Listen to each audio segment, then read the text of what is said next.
The carriage wheels stopped turning, and Evelyn Hartley knew her old life had ended the moment the manor gates groaned shut behind her. She had been married 3 hours ago to a man she had spoken to for less than 10 minutes in her entire life. Duke Edmund Whitmore had signed the papers with the same expression he might have used to approve a shipment of grain. He had not looked at her twice during the ceremony. He had not touched her hand except to slide the ring onto it, quickly, like he wanted the moment over before it truly began. Now, as the carriage rattled up the long gravel drive, Evelyn pressed her palm against the cold glass window and watched the manor rise out of the mist. It was enormous. Gray stone walls climbed 3 stories high, and ivy choked the corners like it was trying to strangle the building slowly. Half the windows were dark. The other half were shuttered completely, as if the house itself had decided long ago that it did not want to be looked at. She coughed into her gloved hand, a habit that had followed her for 2 years now, ever since the fever took her sister and left something behind in Evelyn's lungs that never fully healed. The doctors called it a weakness of the chest. Her mother had called it a curse that made her unmarriageable. And yet here she was, married to a duke, because her family's debts had grown too large for anyone to care whether the bride could survive the winter. The carriage stopped. No one came to open the door.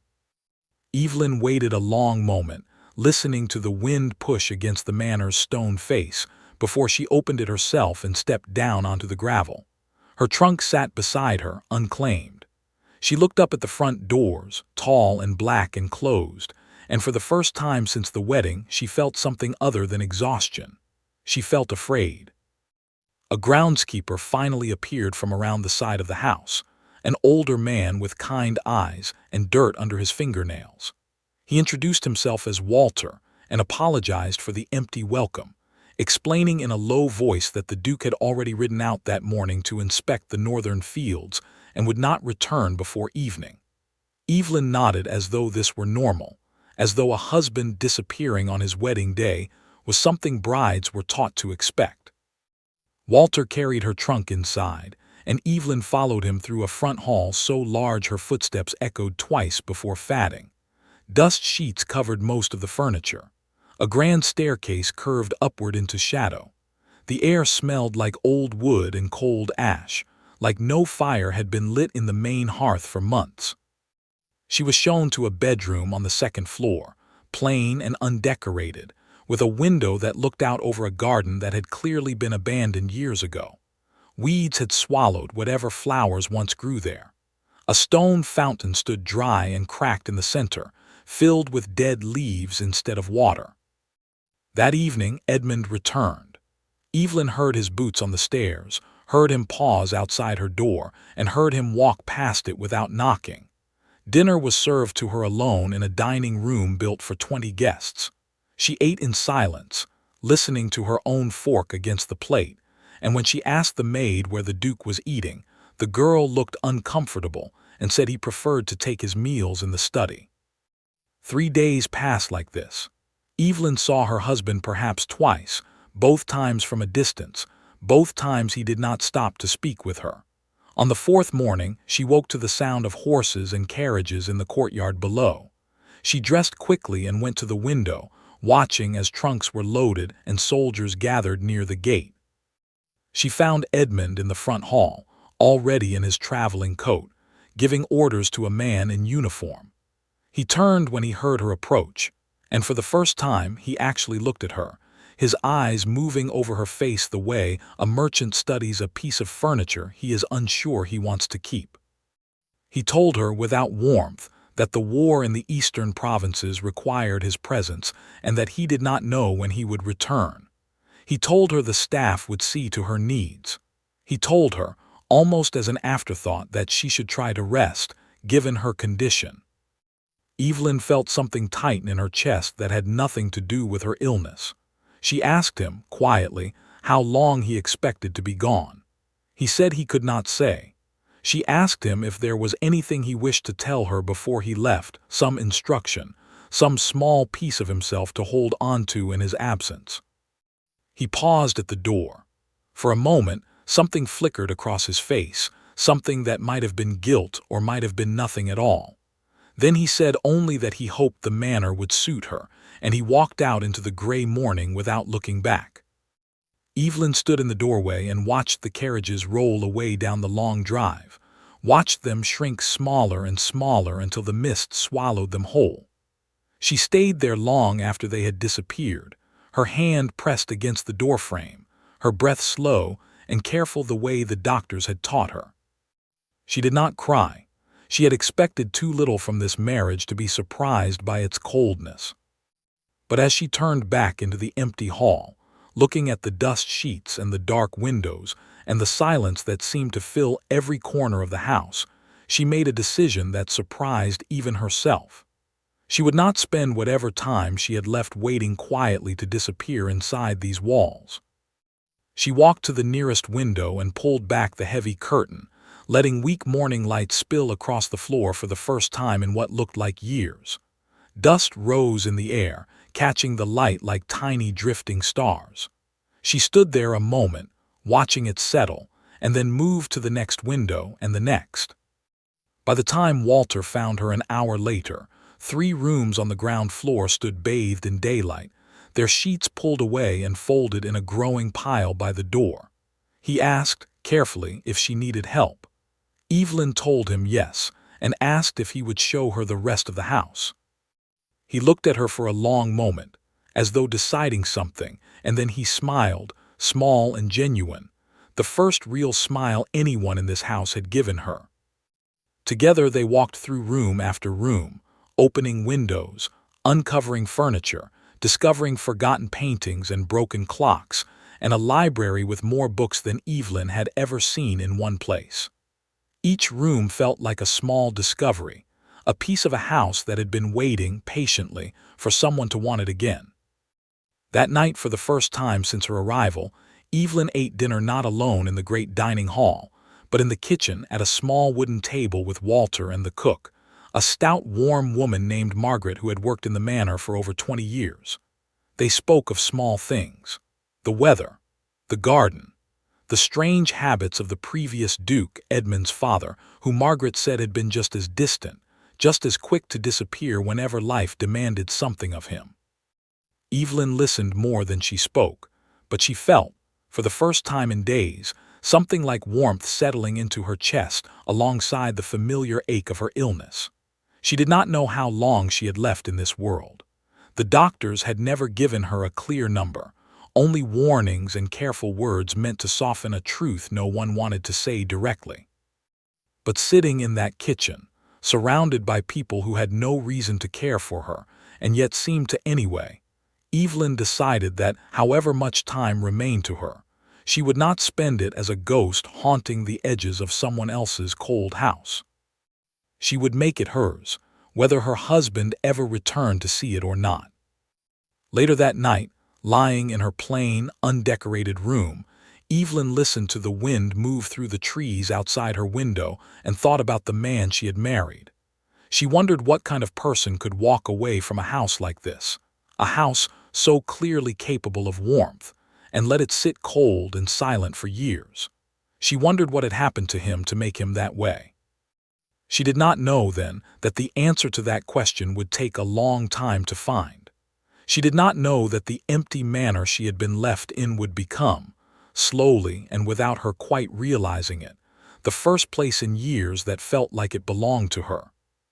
She only knew that she was tired, and that tomorrow she planned to open the garden gate and see what, if anything, could still be saved beneath all those years of neglect.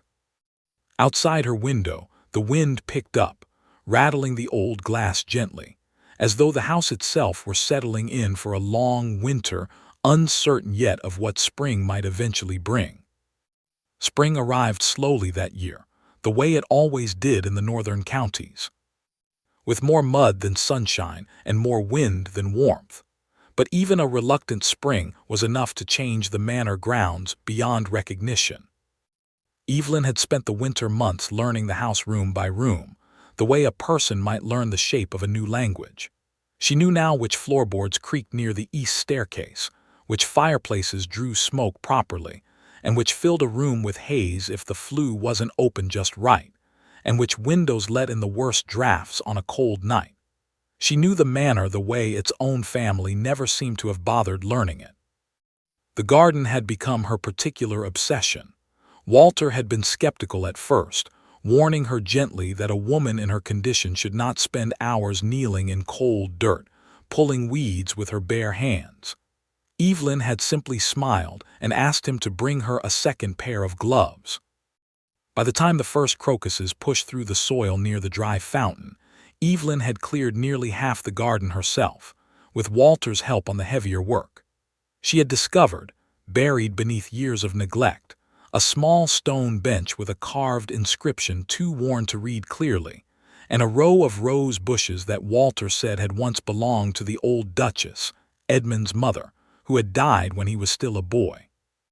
That piece of information stayed with Evelyn longer than she expected. She had not known Edmund lost his mother young. No one had told her anything about her husband's past before the wedding, only the size of his estate and the strength of his family name. Now, kneeling beside roses planted by a woman who had died before her son grew old enough to remember her properly, Evelyn began to wonder if the coldness she'd witnessed in Edmund wasn't simply cruelty, but something that had been built, brick by brick, over a lifetime of loss. She did not excuse his absence because of it, but she understood a little more, why a man might build walls as tall as the ones surrounding his own house. Letters came from the Eastern Front twice a month, always brief, always formal. Edmund wrote of troop movements and weather and supply shortages, never of himself, never asking a single question about how she was faring in his absence. Evelyn wrote back anyway, longer letters than his, describing the garden's slow recovery, the roses that had survived a decade of neglect, the strange comfort of Margaret's cooking and Walter's quiet company.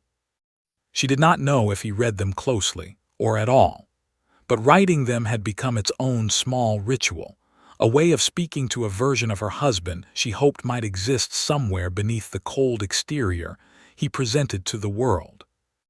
Lily, the youngest of the household staff, became an unexpected companion during those months. She was barely 17, quick with a laugh, and hopelessly devoted to a stack of worn novels she kept hidden beneath her bed, afraid the housekeeper would think them improper. Evelyn found her one evening reading by candlelight long after she should have been asleep, and instead of scolding her, sat down and asked what the story was about. From then on, the two of them spent quiet evenings together in the library, Evelyn reading aloud while Lily mended linens or simply listened, wide-eyed, to stories of adventure and romance that felt impossibly far from the life either of them actually lived. Those evenings became something Evelyn looked forward to more than she expected, a small pocket of warmth carved out of an otherwise echoing house. Her health did not improve, not really. There were mornings she woke breathless, her chest tight and aching, unable to rise from bed until nearly noon. Margaret took to leaving warm broth outside her door on those days, along with small notes written in careful, uneven handwriting, wishing her a gentle morning. Evelyn kept every single one of those notes in a drawer beside her bed, a quiet collection of kindness from people who owed her nothing. The local doctor, a soft-spoken man named Alan Pierce, visited twice that spring. He listened to her breathing, checked her pulse, and each time offered the same careful, hedging words that told Evelyn nothing new. Her condition was serious. It could improve with rest and proper care. It could also, quite suddenly, take a turn no one could predict. He never said the word death directly, but Evelyn had learned to hear it in the spaces between his sentences. She told no one in her letters to Edmund about these visits. She was not certain why. Perhaps she did not want his sympathy, given so distantly and so late. Perhaps she simply did not believe he would care to know. As the weeks passed, word began to spread through the nearby village that the young Duchess had taken to restoring the abandoned gardens of Whitmore Manor with her own two hands. Villagers who had never once been invited past the front gates during the previous Duke's lifetime began sending small gifts, cuttings from their own gardens, jars of preserves, offers of seeds saved from their own harvests. Evelyn accepted each one graciously, and slowly, without quite meaning to, became something of a beloved figure to people who had never expected warmth from that cold, distant house. A young woman named Charlotte, daughter of the village baker, became a frequent visitor, drawn by curiosity and then by genuine friendship. She and Evelyn would sit together in the recovering garden some afternoons, drinking tea. Margaret insisted on preparing properly despite Evelyn's protests that simple was fine. Charlotte spoke openly of village gossip, of who was courting whom, of the strange rumors that had always surrounded the Whitmore family, rumors of tragedy and coldness stretching back generations. It was Charlotte who first told Evelyn the story of Edmund's younger years, how the old Duke had been harsh and unyielding, how the loss of his wife had turned him bitter rather than gentle, how young Edmund had grown up in a house full of silence and expectation rather than affection. Charlotte spoke of it lightly, the way village gossip is always spoken, but Evelyn found herself thinking about those words long after Charlotte had gone home for the evening. She began to see the manor differently after that, not simply as a cold, empty house she had been abandoned in, but as a place that had perhaps always been waiting for someone to bring warmth back into it, someone willing to open the shuttered windows and let the light back in, both literally and otherwise. By early summer, the garden had transformed entirely. What had once been a tangle of dead weeds and cracked stone was now a modest but genuine display of color. Roses climbing the old trellis Walter had repaired, herbs growing in neat rows near the kitchen door for Margaret's use, and the old fountain, cleaned and repaired, running with fresh water for the first time in over a decade. Evelyn liked to sit beside it in the evenings, listening to the water and watching the last light fade behind the manor's stone walls, feeling something she had not expected to feel when she first arrived here as a stranger married against her will. She felt, for the first time in longer than she could remember, something close to peace. It was on one such evening, sitting alone beside the fountain with a shawl wrapped around her shoulders against the cooling air, that Margaret found her with an unusual look on her face, a folded letter held carefully in her hands. The letter had arrived that afternoon, carried by a rider who had come ahead of the usual post, his uniform marked with the emblem of the Eastern regiments. Margaret said the rider had insisted the letter be delivered directly and immediately, refusing to leave until he had confirmation it reached the Duchess herself. Evelyn took the letter with fingers that trembled slightly, though she could not say if it was from the evening chill or something closer to fear. She broke the seal and read the short lines within, written in handwriting she did not recognize, informing her that the Duke had been wounded in a skirmish near the eastern border, that his condition was stable but serious, and that he was being brought home to recover under the care of his own household. Evelyn sat very still for a long moment after reading it, the paper resting in her lap, the sound of the fountain suddenly very loud in the quiet evening air. She did not know, sitting there, whether the tightness in her chest was fear for a husband she barely knew, or something else entirely, something she was not yet ready to name. She only knew that within a matter of days, the man who had left her alone in this cold, empty house nearly 6 months ago would return to find it changed beyond anything he could have imagined.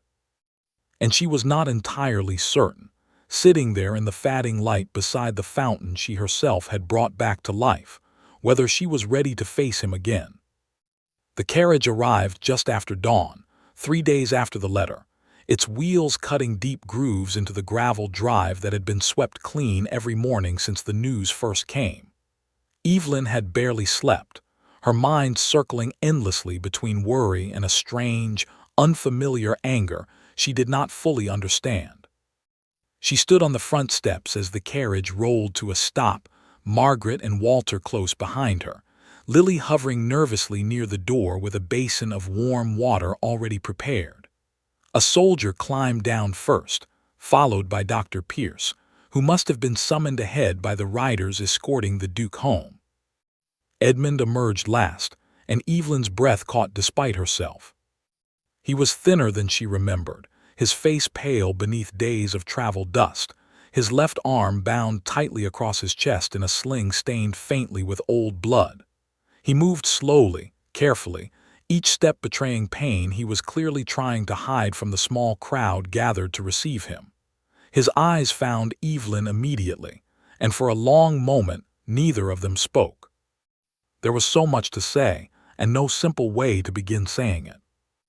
Dr. Pierce broke the silence first, stepping forward briskly to insist the Duke be taken inside immediately, out of the morning chill, before any proper conversation could take place. Edmund nodded, wincing slightly at even that small motion, and allowed himself to be guided up the front steps. He paused just before entering the house and looked around at the front hall behind Evelyn, taking in details that had clearly changed since he last stood in this doorway. The dust sheets were gone.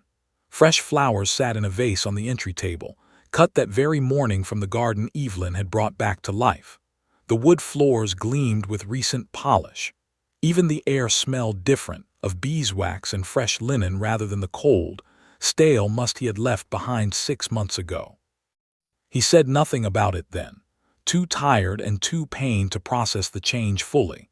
But Evelyn saw the flicker of confusion cross his face before Dr. Pierce ushered him further inside toward the bedroom that had been prepared for his recovery. The following days passed in a careful, quiet rhythm. Dr. Pierce visited each morning to check the wound, a deep cut along the shoulder that had narrowly avoided worse damage, and each afternoon to monitor for fever, which thankfully never fully took hold. Margaret prepared broths and simple foods meant to rebuild his strength, insisting they be delivered personally by Evelyn rather than the younger staff, though she never explained her reasoning, and Evelyn suspected she did not need to. At first, their conversations were stilted and formal, Edmund thanking her politely for each meal, asking after the household in vague, distant terms that mirrored the letters he had sent from the front. Evelyn answered his questions honestly but without warmth, unwilling to pretend the last 6 months of silence and abandonment had not happened simply because he now lay wounded in a bed she had prepared with her own hands. It was on the 4th evening, as she set his dinner tray down on the small table beside his bed, that Edmund finally asked the question that had clearly been building in him since his arrival. He asked quietly what had happened to the house while he was away. Evelyn considered deflecting, offering some brief, polite explanation before excusing herself as she had done each evening prior. Instead, something in his tone, tired and genuinely curious rather than merely dutiful, made her pause. She told him simply that she had opened the windows. He waited, clearly expecting more, and slowly, carefully, Evelyn found herself telling him everything. The dust sheets pulled away one room at a time. The garden cleared inch by inch through the cold months of early spring. The roses she had discovered beneath the weeds, roses Walter told her had once belonged to his mother. The village friendships she had built, the small kindnesses from Margaret and Lily that had carried her through her loneliest days, the letters she had written to him that she never knew if he had truly read. Edmund listened without interrupting, his expression unreadable at first, though something shifted slowly across his features as she spoke, something that looked almost like grief mixed with disbelief.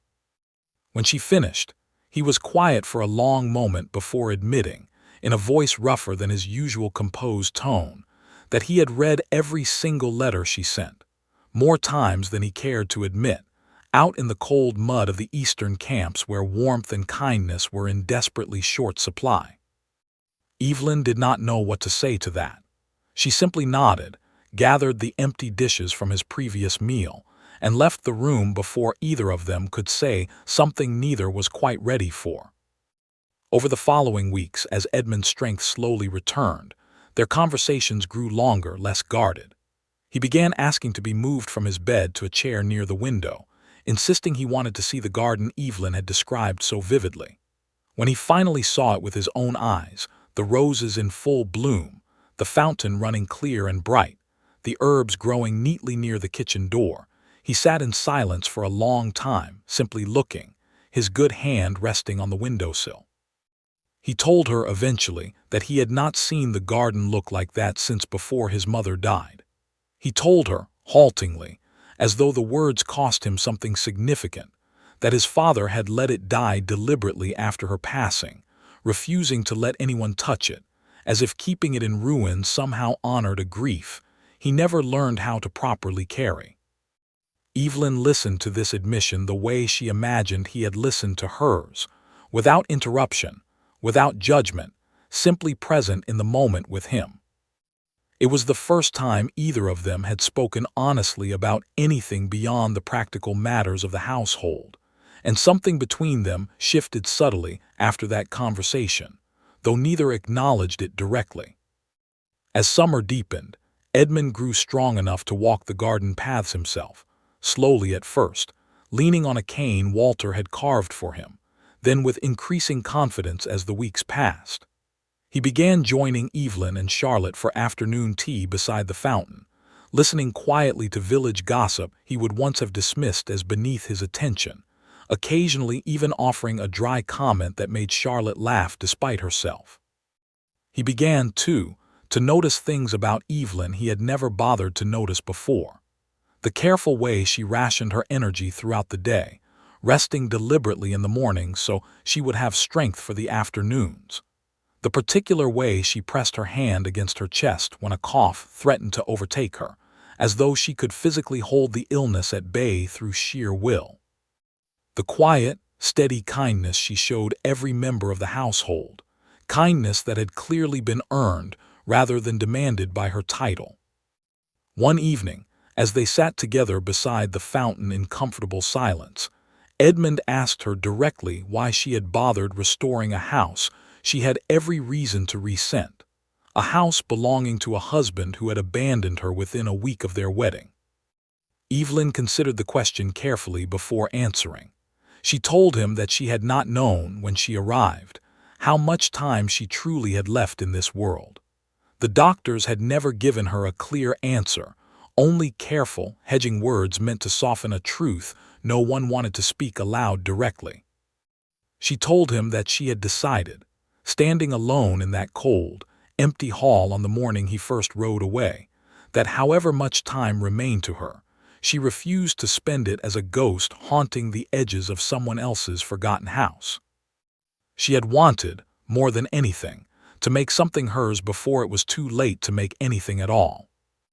Edmund was quiet for a long moment after she finished, staring into the fountain's clear water as though searching for something within its gentle ripples. When he finally spoke, his voice was rougher than before, thick with an emotion he seemed to be fighting to keep controlled. He told her that he was sorry, not simply for the wound that had brought him home early, but for the 6 months before it, for the wedding day itself, for every letter he had sent that offered nothing of himself in return. He told her that he had married her the same way his father had taught him to approach everything difficult in life, with distance, with cold formality, because distance had always felt safer than the alternative.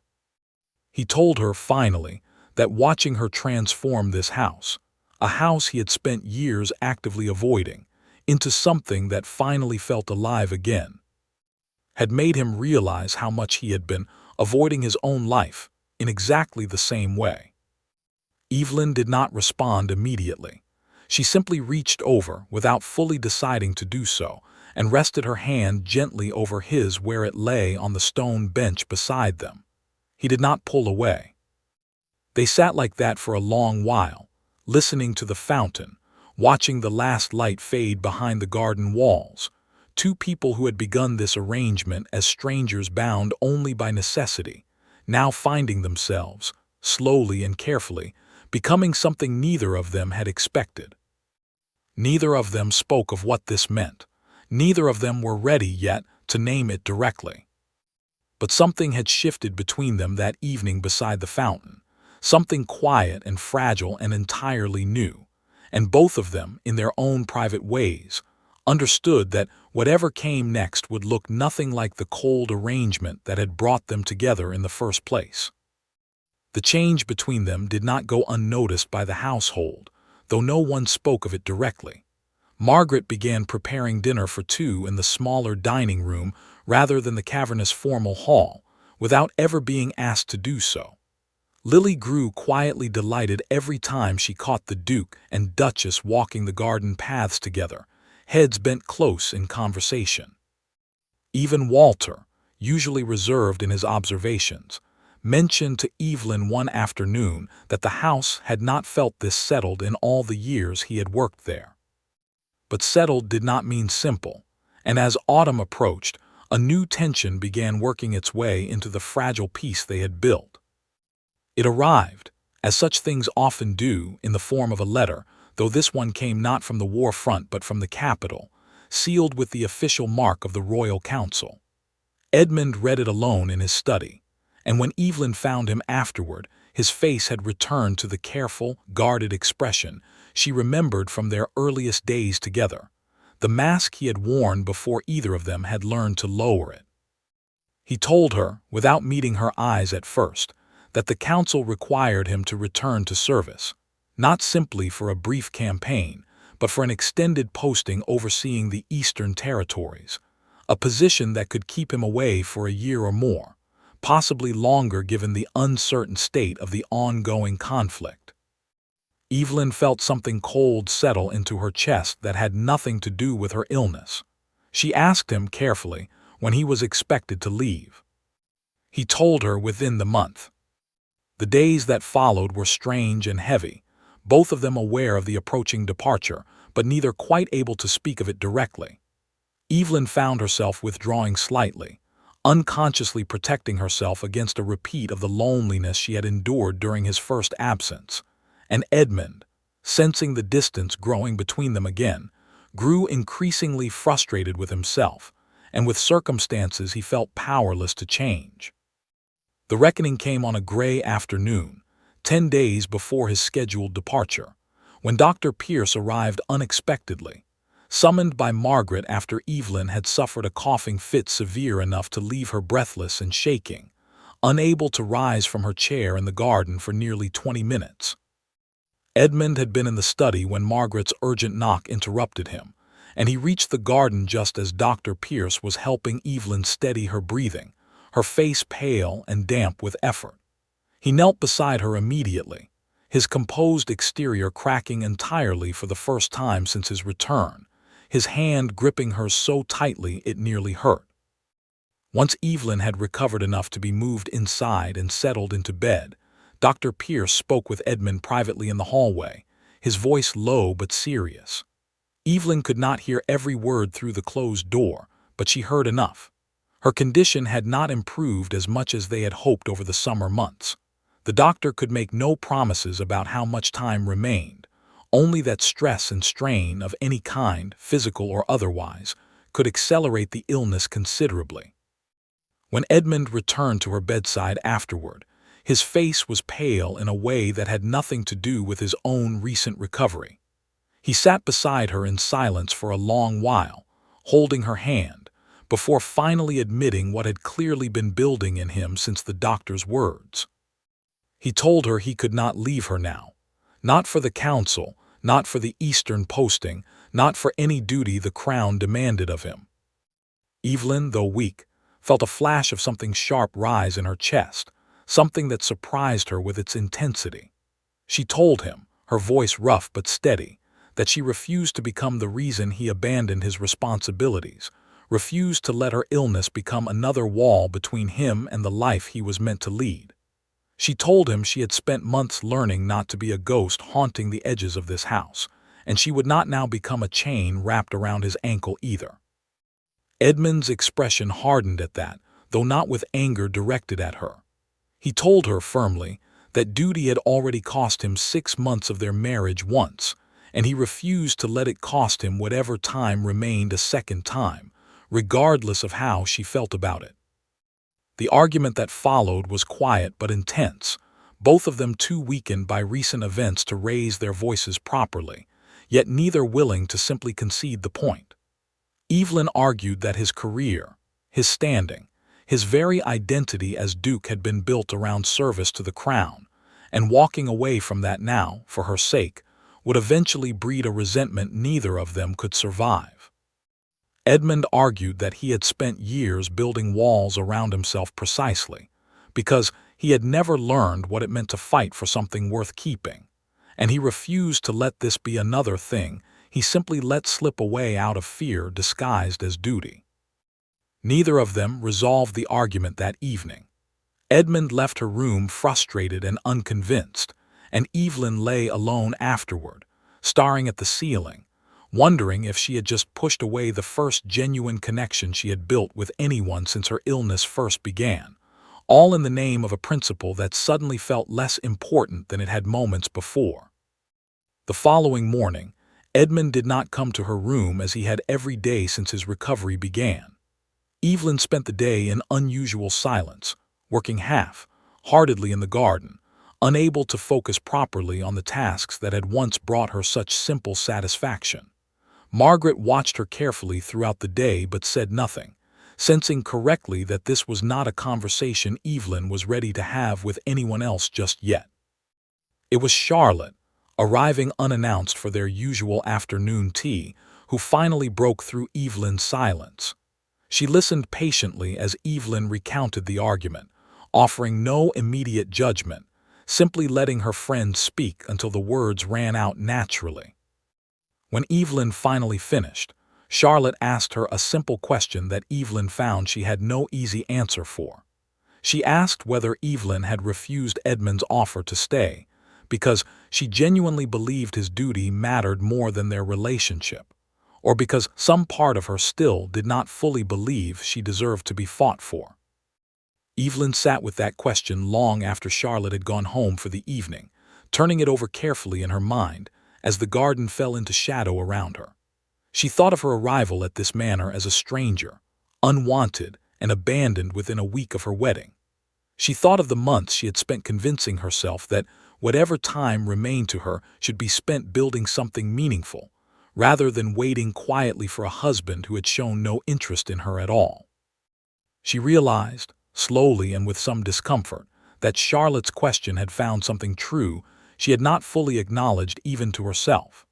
She had grown so accustomed to expecting nothing from this marriage that even now, faced with a husband finally willing to choose her over duty, some old and stubborn part of her instinct had reached immediately for self-sacrifice, instead of simply accepting that she might, in fact, be worth staying for.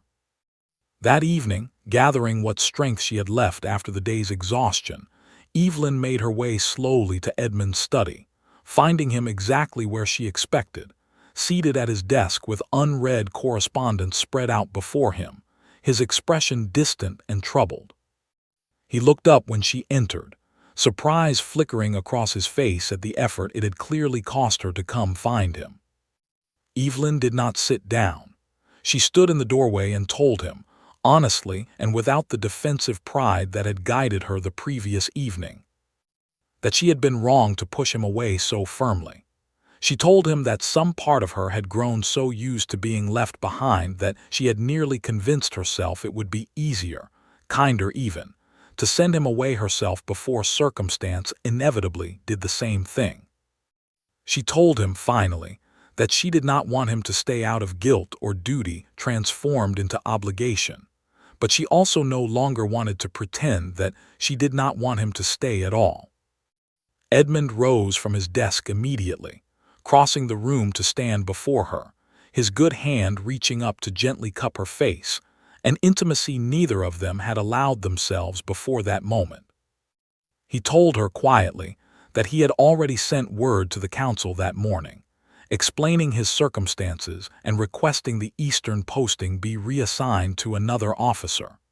He told her he had made the decision before their conversation had even truly ended the previous evening, certain of his choice regardless of what she ultimately decided to say to him. Evelyn felt something in her chest loosen entirely at those words, a tightness she had been carrying since her arrival at this house finally beginning to ease. Neither of them spoke further that evening about duty, or illness, or the uncertain future stretching ahead of them both.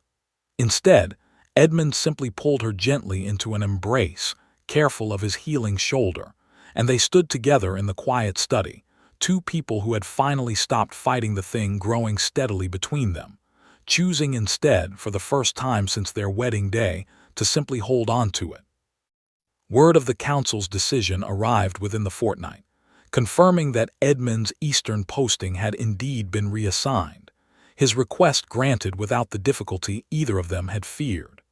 He would remain at Whitmore Manor, his official duties reduced to occasional council correspondence and local matters that required far less travel than active military service. Evelyn watched him read the confirmation letter over breakfast one gray morning, and for the first time since she had known him, she saw something close to genuine relief settle across his features, rather than the careful composure he had worn for most of their acquaintance. The weeks that followed brought a kind of steadiness neither of them had experienced before, not in their brief courtship arranged entirely by their families, not in the cold, early days of their marriage, and certainly not during the 6 lonely months of his first absence. They fell into a quiet rhythm together, mornings spent over breakfast discussing small household matters, afternoons in the garden where Edmund had begun learning, somewhat clumsily at first, how to properly care for the roses that had once belonged to his mother. Evelyn found herself teaching him things she had learned entirely on her own during his absence, which plants required more shade, which corners of the garden caught the morning frost first and needed protecting, how Walter preferred his tools arranged in the small shed near the kitchen door. Edmund listened attentively to every detail, asking questions with a genuine curiosity that surprised her, given how disinterested he had seemed in every aspect of the household before his injury. One afternoon, kneeling together beside the roses, Edmund admitted quietly that he found himself grateful, in a strange and complicated way, for the wound that had brought him home early. He told her that had he not been injured, had the council not called him back for recovery, he might have continued the Eastern campaign for years, never learning what waited for him back at Whitmore Manor, never discovering the woman his wife had become in his absence. Evelyn considered his words carefully before responding. She told him that she, too, had come to see her illness differently since his return, not simply as a curse limiting her time, but as the very thing that had pushed her to make something meaningful out of whatever days remained to her, rather than wasting them in quiet despair. Their conversation that afternoon marked something of a turning point in how they spoke to each other, honest in a way that neither pride nor formality could easily undo again. They began sharing pieces of their past more freely, Edmund speaking, in fragments at first and then more fully, of his mother's death when he was barely 10 years old, of the cold years that followed under his father's distant and often harsh guidance, of the lesson he had absorbed far too young that affection given freely simply invited pain when it was inevitably taken away. Evelyn, in turn, spoke of her sister's death from the same fever that had left its mark on her own lungs, of the guilt she still carried some mornings for having survived when her sister had not, of the strange, complicated relief she sometimes felt at simply being alive to see another sunrise, regardless of how limited her remaining sunrises might be. These conversations did not erase either of their pasts, nor did they cure the illness still quietly working within Evelyn's chest, worsening some weeks and easing others in a pattern Dr. Pierce admitted he could not fully predict. But something had shifted in how both of them carried these burdens, no longer alone with them, no longer forced to bear the weight in silence behind carefully constructed walls. As autumn deepened into winter, the household around them settled into its own new rhythm, one built around genuine warmth rather than the careful distance that had defined the manor for years before Evelyn's arrival. Margaret took to preparing elaborate dinners for special occasions, insisting the Duke and Duchess deserved proper celebration for even small milestones, a particularly good harvest from the garden, the anniversary of the day Evelyn first arrived at the manor, which Margaret had quietly begun marking each year without either Edmund or Evelyn asking her to do so. Lily, now nearly 18, had grown bold enough to bring her hidden novels openly into the library rather than reading secretly by candlelight. Encouraged by Evelyn's continued interest in the evening reading sessions that had become a beloved tradition throughout the household. Even Edmund occasionally joined these evenings, listening quietly from the armchair near the fire, offering the occasional dry comment about the story's more dramatic plot twists that never failed to make Lily laugh. Walter, for his part, had taken to teaching Edmund the finer points of garden maintenance with the patient, good-humored persistence of a man who had watched 3 generations of Whitmore men come and go, and who seemed genuinely pleased to see the current Duke finally taking an interest in something his father and grandfather before him had always dismissed as beneath their attention. Charlotte remained a constant presence as well, her friendship with Evelyn only deepening as the months passed, and she and Edmund had gradually developed an easy rapport built on Charlotte's willingness to tease him gently about his earlier coldness, teasing he now accepted with good humor rather than the offended pride he might once have displayed. The village itself had changed its perception of Whitmore Manor entirely over the course of that year, no longer viewing it as the distant, forbidding house it had always been under previous generations, but as a place of genuine warmth and community, thanks largely to Evelyn's quiet, persistent kindness that had slowly won over even the most skeptical local families. As winter settled properly over the estate, bringing the first heavy snows of the season, Evelyn found herself sitting by the fire one evening, wrapped in a warm shawl, watching Edmund carefully arrange fresh logs to keep the flames burning steadily through the cold night. He had grown remarkably attentive to these small domestic details over the past months, insisting on managing the household fires himself during the coldest weeks, a task Evelyn suspected he found soothing in its simplicity, a far cry from the complicated politics and military strategy that had once filled his days. He settled into the chair beside hers once the fire was properly built, and for a long while they simply sat together in comfortable silence, listening to the snow falling softly outside the windows, the fire crackling steadily between them. It was Edmund who finally broke the silence, turning to look at her with an expression she had come to recognize over the past months as the careful, thoughtful look he wore whenever something important weighed on his mind. He told her that he had been thinking, often, about the day he first left her alone in this house, about the cold, distant man he had been on their wedding day, offering nothing of himself to a woman who deserved so much more than the careless cruelty of that arrangement. He told her that he did not believe he could ever fully make up for those early months of neglect, but he wanted her to know, clearly, and without the careful distance he had once hidden behind, exactly what she had come to mean to him. Evelyn listened quietly, her hand finding his across the small space between their chairs, waiting to hear what else he wished to say. He told her that this house, the one he had spent years actively avoiding, associating it only with cold memories of his mother's death and his father's bitter withdrawal from any genuine affection, had become, because of her, the first place he had ever truly wanted to return to. He told her that watching her transform not just the garden and the empty rooms, but the entire atmosphere of the household itself, had taught him something about resilience and quiet courage that he suspected he would spend the rest of his life trying to properly deserve. Evelyn felt tears gathering, unexpectedly, at his words, though she was not entirely certain whether they came from sadness or something closer to overwhelming gratitude. She told him, once she trusted her voice enough to speak steadily, that she had spent so many years believing her illness made her something to be pitied, or worse, something to be quietly managed and eventually forgotten. She told him that his willingness to fight for their marriage, to choose her over the easier path of duty and distance, had taught her that perhaps she was not simply a burden to be endured, but someone genuinely worth staying for. They sat together by the fire long into the evening, speaking softly of small things and large ones in equal measure, the future neither of them could fully predict stretching ahead uncertain, but no longer frightening in the way it once had been.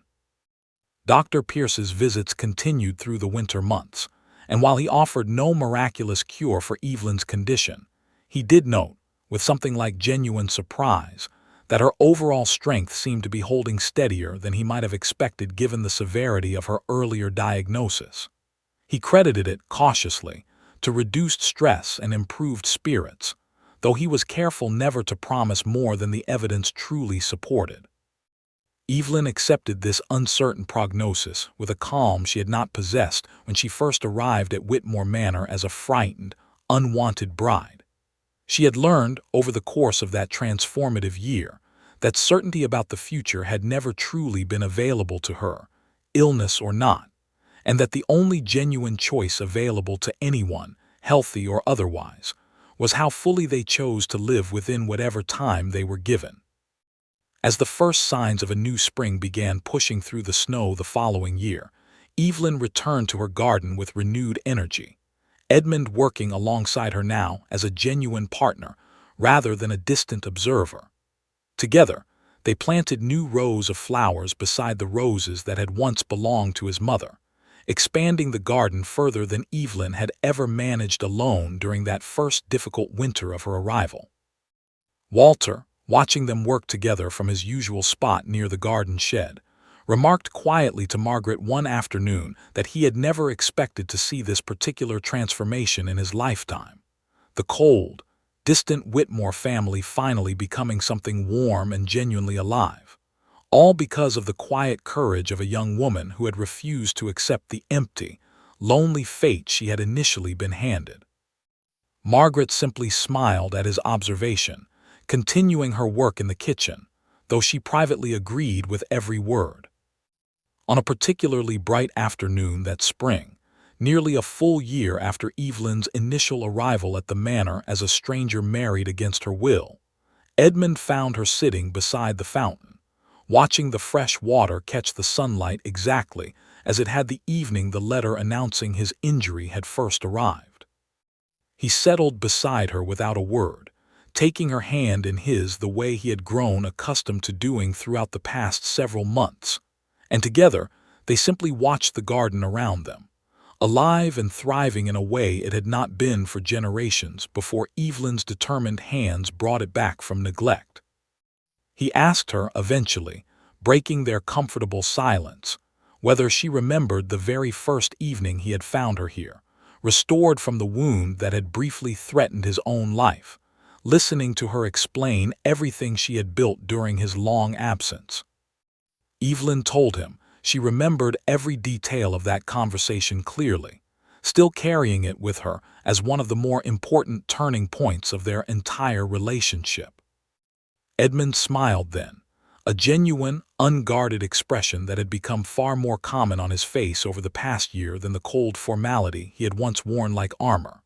He told her that he had asked Walter, earlier that morning, to help him plan a small addition to the garden, a section near the fountain reserved specifically for planting something new each spring, a living reminder of the home they had built together out of the empty, neglected space he had once abandoned her within.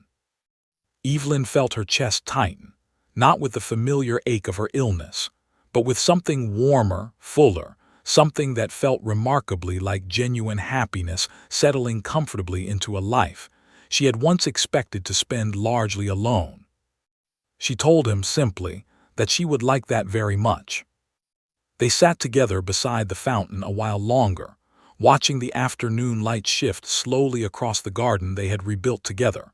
Two people who had begun their story as strangers bound only by cold necessity, now finding themselves, quietly and without any grand declaration, exactly where they both genuinely wanted to be.